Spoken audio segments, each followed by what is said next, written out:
એવું તો હું છું કે મારે તાત્કાલિક મંગાવવું પડ્યું પાર્સલ. એ બધાને જય શ્રી રામ. 188મો દિવસ મારી સાથે. હા ભાઈ અહીંયા કામ કરે, હા ભાઈ રીલ જો લાવે, હા ભાઈ ગાભા મારે, જો તો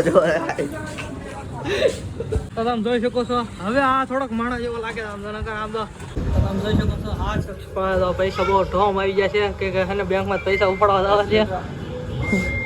અત્યારે આપણે જવાનું છે બેંકને, આપણે એસીની હવા ખાવા. તરત આપણે જઈએ બેંકમાં જઈને ત્યાં તો એસી જ બંધ હતા કારણ કે ત્યાં વધારે બિલ આવે છે. તો અત્યારે આપણે આવ્યો હતા જમવા અને તરત આપણે દુકાને. તો આમ જોઈ શકો છો સ્લાઇસનો સ્લાઇસ નહીં સોશિયોનો ફૂલ સ્ટોક થઈ રહ્યો છે પાછો. સોસમ ફાઇનલી તો અત્યારે શુભમભાઈ નું પાર્સલ આવી ગયું એટલે આપણે અનબોક્સિંગ કરી નાખ્યું. નવાઈની વાત એ છે કે શુભમભાઈ છે મેં પાર્સલ લઈ લીધું છે, આવે એટલે એને ખબર પડી જાય. તો શુભમભાઈ તો અત્યારે ફેસ વોશ મંગાવ્યા હતા, 2 ફેસ વોશ મંગાવ્યા છે.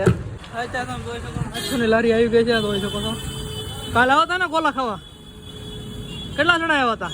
બહુ દાદા એવા 4 જણા હતા, કાનો ને એની આરે એના ભાઈબંધો હતા. તો અત્યારે અમે આવી ગયા છીએ બહાર ખાવા, ઠંડો પવન, બીજા માળા ઠેઠું એવા છે એટલે કાંઈ વાંધો નહીં આવે, ફૂલ પવન આવે છે.